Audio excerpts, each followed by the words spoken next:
पूरा होने और उस कार्य को पूरा करने के साथ ही वहां पे कंप्यूटर लगाना, इंटरनेट का कनेक्शन देना, गांव के ही कुछ युवाओं को उसके साथ ट्रेनिंग दे देना, जो गांव के लोगों को ही कॉमन सर्विस की सुविधा वहां पर उपलब्ध करवा सकें।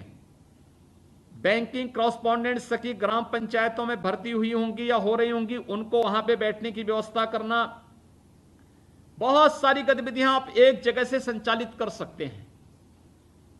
गांव में पब्लिकेटर सिस्टम के माध्यम से कोरोना के बारे में, मस्तिष्क ज्वर के बारे में, दिमागी बुखार के बारे में, मलेरिया के बारे में, अन्य कार्यों के बारे में भी 3-4 बार जानकारी दे सकते हैं। सुबह शाम अच्छे भजन, राष्ट्रभक्ति के गीत लोगों के सामने बजा सकते हैं, लेकिन उसमें सबकी सहमति हो तभी करना चाहिए। इन चीजों को अगर आप व्यापक प्रचार प्रसार करेंगे तो गांव में आप देखना कि गांव आपका शहर से अच्छा हो जाएगा। कोरोना के कारण लोगों के रोजगार पर कुछ असर पड़ा है और इसीलिए केंद्र और प्रदेश सरकार ने कुछ तय किया। जैसे केंद्र सरकार ने गरीब कल्याण पैकेज के अंतर्गत मई और जून का निःशुल्क खाद्यान्न हर नागरिक को देने की व्यवस्था की। मई का खाद्यान्न वितरित लगभग हो चुका है, एक आध दिन में सभी को मिल जाएगा। जून महीने में भी 15 जून के बाद फिर से प्रधानमंत्री गरीब कल्याण पैकेज का खाद्यान्न मिलेगा। राज्य सरकार की तरफ से मई, जून, जुलाई, अगस्त ये 3 महीने का निःशुल्क खाद्यान्न हर एक नागरिक को मिलना है, हर जरूरतमंद को मिलना चाहिए और वह सरकार देने जा रही है। हमारा प्रयास हो कि कोटे की दुकान में हर जरूरतमंद को उसके लिए स्वीकृत और अनमन्य खाद्यान्न जरूर मिले, उसमें घटतोली न हो।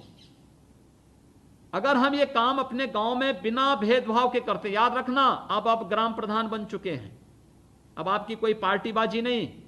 जिसने वोट दिया वह भी, जिसने नहीं दिया वह भी आपका अपना है। ये समय है जब आप लोगों की सेवा करके लोगों का दिल जीत सकते हैं। ठीक है, जो लोग आपका समर्थन किए होंगे उन लोगों के साथ आपकी सहानुभूति होगी, लेकिन कार्य पात्रता का जब मामला आएगा तो हम किसी के साथ कोई भेदभाव नहीं करेंगे।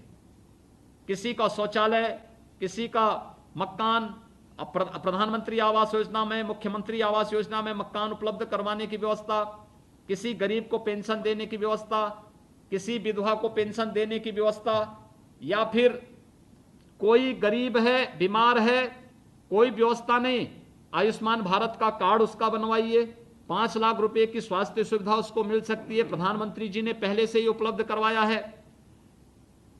अगर कोई गरीब है, उसके पास कोई सुविधा नहीं है, कार्ड भी नहीं बना है, बीमार है, कोई आय का स्रोत नहीं, हम ग्राम प्रधान निधि से उसको 2000 रुपए तक की सहायता कर सकते हैं। यह व्यवस्था पहले से है।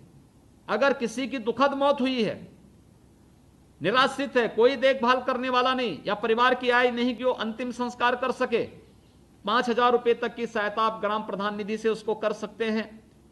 ये इतने अधिकार आप लोगों के पास हैं, अपने इस अधिकार का हमें सदुपयोग करना चाहिए, लेकिन पात्रता का ध्यान रखते हुए।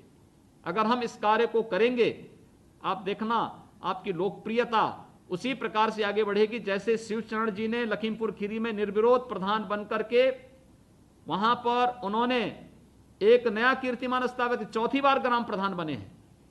ऐसे ही आप सभी के साथ भी जुड़ेगा और हमें उस दिशा में बेहतर प्रयास करने होंगे।